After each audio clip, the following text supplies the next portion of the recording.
Hello friends, good evening to all of you. आज की video में हम डिस्कस करने जा रहे हैं इकोनॉमी के करंट अफेयर्स जो आने वाले एग्ज़ाम्स में एनटीए नेट हो, जेआरएफ हो, चाहे कोई भी पीजीटी लेवल का इकोनॉमिक्स में एग्ज़ाम हो, उसमें ये आने वाले क्वेश्चन जो इम्पोर्टेंट है वो हम डिस्कस करेंगे। तो कल जो हमारी जो वित्त मंत्री निर्मला सीतारमण के द्वारा जो इकोनॉमिक्स में के रिगार्डिंग जो उन्होंने कुछ अनाउंसमेंट की है अपनी इकॉनमी को चलाने के लिए, तो वो देखते हैं। तो उन्होंने टोटल जो अनाउंसमेंट है वो 15 की है, और जो 6 अनाउंसमेंट है वो की है उन्होंने स्मॉल एंटरप्राइजेस को लेके, 3 करी है टैक्सेस को लेके, 2 करी है ईपीएफ को यानी कि प्रोविडेंट एम्प्लॉय प्रोविडेंट फंड को लेके, एनबीएफसी जो नॉन बैंकिंग फाइनेंशियल कॉरपोरेशन होती है, ये मैं आपको अलग से टॉपिक इसका, ये हमारे यूजीसी जो हमारा नेट के सिलेबस में भी है, और ये जब हम मनी बैंकिंग करेंगे तब उसमें ये टॉपिक है, और इसको हम अच्छे से विद डिटेल में उस टॉपिक यूनिट में करेंगे। आज हम जस्ट इसकी जो इनकी अनाउंसमेंट है उसके रिगार्डिंग जो हम देखेंगे कि क्या क्या इसमें करंट अफेयर्स बन सकते हैं वो डिस्कस करेंगे। ठीक है, उसके बाद देख लेते हैं जो वन वन वन जो हमारी अनाउंसमेंट की गई है पावर डिस्ट्रीब्यूशन और स्टेट सेक्टर पे। तो फर्स्ट देख लेते हैं जो ये अनाउंसमेंट है वो किस पे है, क्या इनका ऑब्जेक्टिव है गवर्नमेंट का इन अनाउंसमेंट को लेके। तो फर्स्ट तो वही है कि सेल्फ डिपेंडेंट और सेल्फ रिलायंट बनाना अपनी इकॉनमी को। ठीक है, तो आपने सुना ही होगा मोदी जी का जो लेक्चर था, तो उन्होंने भी यही बताया था कि जो सेल्फ रिलायंट, कि हमें अपनी जो सेल्फ प्रोडक्ट यानी कि लोकल इज़ वोकल यानी कि लोकल प्रोडक्ट्स को ज़्यादा उनकी डिमांड करनी है, उनको ही प्रोड्यूस करना है, उनकी इन्वेस्टमेंट इंक्रीज़ करनी है। ठीक है, और इसीलिए उन्होंने बोला कि हमें सेल्फ यानी कि मेड इन इंडिया पे ज़रा फोकस करना है। उसके बाद देख लेते हैं इन्होंने कौन सा मॉडल यूज़ किया है, LL 444L, यानी कि लैंड लेबर लिक्विडिटी लो। लैंड पे यानी कि लैंड की प्रोडक्टिविटी को इंक्रीज़ करना है, लेबर से एम्प्लॉयमेंट जनरेट करना है, लिक्विडिटी ताकि हमारी इन्वेस्टमेंट हो सके, हमारी इकॉनमी को फिर से बूस्ट करना पड़ेगा क्योंकि कोविड-19 की वजह से हमारी इकॉनमी बहुत ही ज़्यादा डाउन हो चुकी है। 3 मंथ्स से नियर बाय हमारा लॉकडाउन चल रहा है। ठीक है, तो इसलिए हम इस मॉडल का यूज़ अडोप्ट कर रहे हैं। नेक्स्ट है हमारा जो इनका जो मेनली फोकस है इन्वेस्टमेंट को इंक्रीज़ करना, और ताकि हम अपनी एग्रीगेट डिमांड और एग्रीगेट सप्लाई की जो चेन है इकॉनमी को वो आगे तक चलते रहे, कंटिन्यू रहे, और हमारी जो जीडीपी का कंट्रीब्यूशन है वो इंक्रीज़ होए। जो हमारा ये जो 20 लाख करोड़ का जो पैकेज जो किया गया है हमारा वित्त मंत्री के द्वारा, तो ये क्या बता रहा है, ये हमारा 10% कंट्रीब्यूशन बता रहा है हमारी जीडीपी में कि कैसे हो सकता है। ठीक है, तो इसमें ऐसा नहीं है कि कुछ फाइनेंशियली सोर्सेज के लिए हमें गवर्नमेंट डायरेक्ट पेमेंट दे रही है। तो इसमें ये है कि किस तरीके से हम अपनी इकॉनमी को बचा सकते हैं अपनी कोविड-19 की सिचुएशन के साथ। उसके बाद देखेंगे economy condition to boost economy, हमारा अपनी इकॉनमी कंडीशंस को बूस्ट करना है इकॉनमी को, इसलिए कुछ स्टेप्स जो गवर्नमेंट के द्वारा उठाए गए हैं, और इसलिए हमें अपना जो 6th इनका ऑब्जेक्टिव है वो है जीडीपी रेट को इंक्रीज़ करना, एम्प्लॉयमेंट को मेंटेन रखना, जो एम्प्लॉयमेंट जो लॉस हो रहा है उसको फिर से रीजनरेट करना। तो ये कुछ ऑब्जेक्टिव्स थे इनकी जो अनाउंसमेंट के रिगार्डिंग। अब देख लेते हैं कुछ हाईलाइट्स जो हमने इनके जो मेन जो फोकस जो अनाउंसमेंट की गई है। तो फर्स्ट जो अनाउंसमेंट की गई है हमारी इकोनॉमिक एम्प्लॉय प्रोविडेंट फंड को लेकर, ईपीएफ को, यानी कि इसमें गवर्नमेंट कह रही है कि 12% वो अपना कंट्रीब्यूशन देगी, 12% अपना फाइनेंशियल जो है वो सारा अपना पार्टिसिपेशन गवर्नमेंट के द्वारा दिया जाएगा, और वो भी किन पे दिया जाएगा, जिनकी सैलरी लेस देन 50,000 है, ये उनके लिए ही पार्टिसिपेशन होगा, बाकियों के अबव 15,000 जिनकी है सैलरी उनके लिए नहीं है।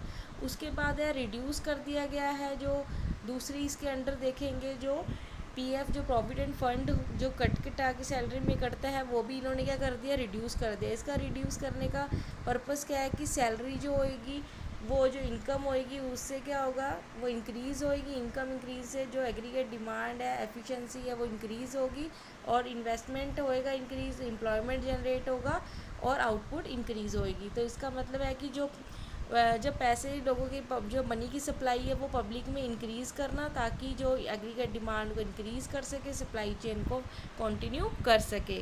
उसके बाद देख लेते हैं टैक्सेस में इन्होंने क्या किया है, पोस्टपोन कर दी है।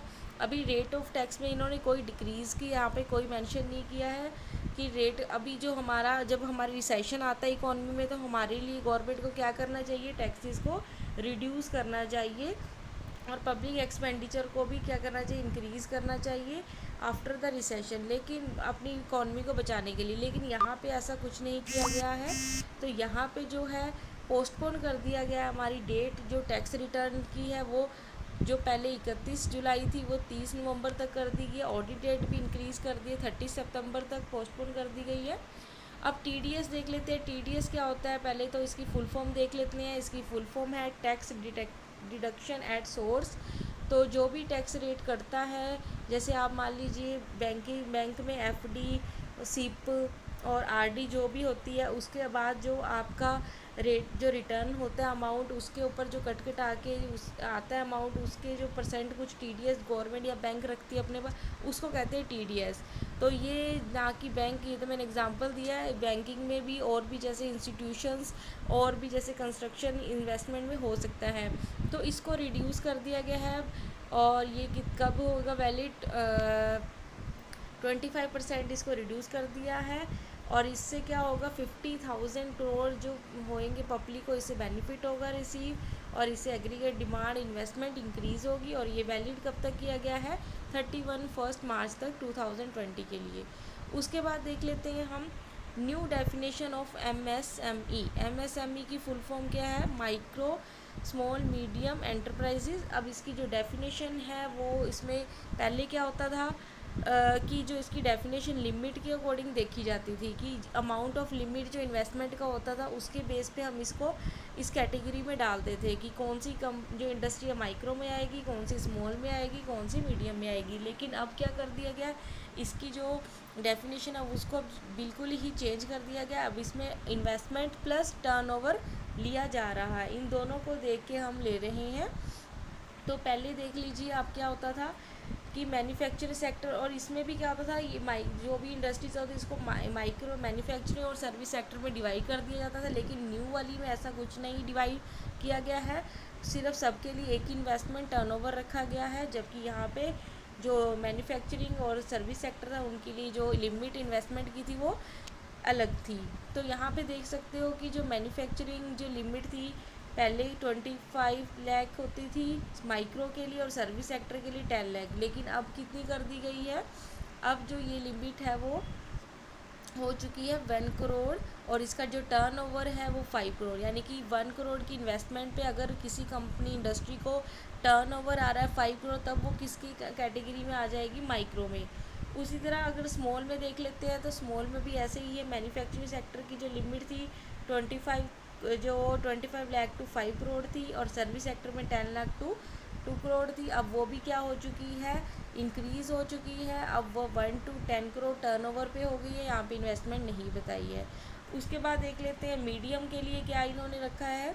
तो पहले क्या थी, मैन्युफैक्चरिंग और सर्विस सेक्टर के लिए, मैन्युफैक्चरिंग के लिए थी 5 to 10 करोड़ और सर्विस सेक्टर के लिए 2 to 5 करोड़। और अब क्या कर दिया गया है, जो इन्वेस्टमेंट है वो तो होनी चाहिए 10 to 20 करोड़ के बीच, और जो टर्नओवर है वो 50 to 100 करोड़ के बीच होना चाहिए। तो ये आ जाएगी हमारी मीडियम के कैटेगरी के अंडर। ठीक है, तो इसमें लिमिट इन्वेस्टमेंट टर्नओवर दोनों को इंक्रीज़ किया गया है। अब देख लेते हैं हाइलाइट्स ऑफ एमएसएमई, इसके अंडर कुछ हाइलाइट्स जो गवर्नमेंट ने अनाउंसमेंट में की है वो देख लेते हैं। इन्होंने बोला है कि 3 लाख जो क्रेडिट करोड़ है वो तो डायरेक्टली क्या किस पे आ जाएगा, हमारा ऑटोमेटिक लोन प्रोवाइड किया जाएगा। 45 लाख जो करोड़ लोन है वो किसको जाएगा, एमएसएमई, जिनका टर्नओवर 100 करोड़ होएगा तो उसको तो 40 लाख की लोन तक अवेलेबल होगा। और इसमें कोई गारंटी स्कीम नहीं, 4 ईयर तक का इसका पेबल जो डेट पे करने के रेट ऑफ इंटरेस्ट पेमेंट करने के लिए 4 ईयर का टाइम दिया गया है। 1 ईयर दिया गया अपने प्रिंसिपल अमाउंट के लिए, और वैलिड जो ये टिल जो इसका बेनिफिट कब तक हम ले सकते हैं, टिल द डेट ऑफ 31 अक्टूबर 2020 तक। ठीक है, उसके बाद अगर कोई ऐसी कंपनी जो लॉस हो रही है, जिसका बिजनेस बहुत ही ज़्यादा डाउन है, शट डाउन हो चुकी है और यह सफरिंग कर रही है लॉस से, तो उसमें जिसका तो वो का इन्वेस्टमेंट के लिए अपनी 20,000 करोड़ लोन प्रोवाइड कर दे रही है बैंक गवर्नमेंट। और वो जो क्रेडिट है वो ऐसे नहीं आएगा, पहले तो वो एमएसएमई ट्रस्टी पे जाएगा, फिर एमएसएमई ट्रस्टी बैंक्स को देगी और फिर बैंक जाएगा पब्लिक के पास, पब्लिक एंटरप्राइजेस के पास जाएगा। तो ये उसका जो चेन है वो इस तरह स्टेप्स में डिवाइड किया गया, इसका प्रोसीजर है। उसके बाद 50 करोड़ जो है वो स्मॉल इंडस्ट्रीज़ को गवर्नमेंट के द्वारा इन्वेस्टमेंट के लिए लोन प्रोवाइड किया जाएगा। और गवर्नमेंट इन्वेस्ट कर रही है 200 करोड़ ऑन गवर्नमेंट टेंडर्स पे। तो गवर्नमेंट टेंडर में हम यहाँ पे मेन बात है कि यहाँ पे कोई ग्लोबल टेंडर नहीं होगा। पहले क्या होता था, ग्लोबल टेंडर किया जाता जिसमें फॉरेनर्स कंट्री जो भी इंडस्ट्रीज होती थी वो यहाँ पे आके टेंडर को परचेज़ कर लेती थी, जिसमें जो रिच पर्सन जो बड़े बड़े होती थी इंडस्ट्री, तो वो छोटो इंडस्ट्री स्मॉल इंडस्ट्री को आगे नहीं बढ़ने देती थी। इससे हमारी कंट्री की जो कंट्रीब्यूशन था बहुत ही ज़्यादा लो था जीडीपी में। और इसीलिए अब ये ग्लोबल लॉकडाउन और इसकी कोविड-19 की वजह से बंद हो चुका है। इसलिए अब ये इससे क्या बेनिफिट होगा, हमारी डोमेस्टिक प्रोडक्शन को प्रमोट करेगी, उसकी इंडस्ट्रीज़ को, उसकी डिमांड एंड सप्लाई को। उसके बाद देख लेते हैं नॉन बैंकिंग फाइनेंशियल जो कॉरपोरेशन में क्या जो अनाउंसमेंट की गई है इसको लेकर। इसमें देखिए 40,000 करोड़ 45,000 करोड़ का जो लोन प्रोवाइड करने के लिए बताया गया, गवर्नमेंट अवेलेबल करवाएगी क्रेडिट। और ये जो लोन होएगा जैसे कोई भी होम लोन होगा, कंस्ट्रक्शन इंस्टीट्यूशन के लिए भी हो सकता है, और ये भी इन्वेस्टमेंट को बूस्ट अप करने के लिए, एम्प्लॉयमेंट जनरेट करने के लिए, आउटपुट को इंक्रीज़ करने के लिए दिया जाता है। नॉन बैंकिंग जो फाइनेंशियल कॉरपोरेशन है जो बैंकों के द्वारा नहीं अदर इंस्टीट्यूशन के द्वारा लोन प्रोवाइड किया जाता है। उसके बाद देख लेते हैं रियल इस्टेट डेवलपर्स जो है उनकी जो डेट है, जैसे कि जो कंस्ट्रक्शन थी जो ख़त्म होने वाली थी after the date of March 25, तो उसको पोस्टपोन कर दिया गया, उनको टाइम दे दिया गया 6 मंथ तक कि वो अपना कंस्ट्रक्शन कंप्लीट कर सकते हैं, पोस्टपोन कर दी गई है डेट। और इसी तरह कंस्ट्रक्शन जो रेलवेज़ हाईवेज़ जितनी भी गवर्नमेंट थी वो भी 6 मंथ्स के लिए पोस्टपोन कर दी गई है, मतलब कि लिमिट उनको टाइम दे दिया गया है, डेट एक्सटेंड कर दी गई है उनके काम ऑफ वर्क को। उसके बाद है पावर डिस्ट्रीब्यूशन को देखें कि जो पावर प्रोड्यूशन जो कंट्रीब्यूशन जीडीपी का सबसे ज़्यादा होता है, इसलिए गवर्नमेंट ने यहाँ पे 90,000 करोड़ इन्वेस्टमेंट करने की यहाँ पे इन्होंने अनाउंसमेंट की है। और साथ के साथ clearance of all the accounts जिसमें वेजेस एंड प्रॉफिट जितनी भी इंडस्ट्रीज़ है स्मॉल इंडस्ट्रीज़ को विदिन 45 डेज़ के लिए देने का उन्होंने प्रॉमिस किया है। ठीक है, उसके बाद इसकी कुछ क्रिटिसिज्म देख लेते हैं जो इन्होंने अनाउंसमेंट की गई है, जो हमारी कल की अनाउंसमेंट थी। तो सबसे पहले जो हमारे जो पूर्व जो वित्त मंत्री थे वो थे हमारे पी चिदम्बरम, और उन्होंने कहा है कि कोई भी इसमें बेनिफिट जो गरीब किसान है मज़दूर है उनके लिए नहीं है, कोई भी बेनिफिट उन गवर्नमेंट के द्वारा उनको प्रोवाइड नहीं किया गया है। उन्होंने इसको ब्लैंक पेज कहा है। और साथ ही साथ जो ममता बनर्जी है जो हमारी पश्चिम बंगाल की मुख्यमंत्री है, उन्होंने भी इसको बिग ज़ीरो कहा है। उन्होंने भी कहा है कि लोगों को इससे पैकेज से बहुत उम्मीदें थी, लेकिन गवर्नमेंट ने उनकी कोई भी उम्मीद खरी नहीं करी है, इसमें गरीबों किसानों का भी और कोई भी गवर्नमेंट स्टेट्स को भी कोई बेनिफिट प्रोवाइड नहीं हुआ है। ठीक है, तो ये थे जो हमारी करंट अफेयर ऑन द 24 जो मई के हमारी जो अनाउंसमेंट हुई थी हमारी वित्त मंत्री सीतारामन के द्वारा। और अब देख लेते हैं नेक्स्ट जो हमारा करंट अफेयर है टॉपिक है वो है ब्रिक्स पे।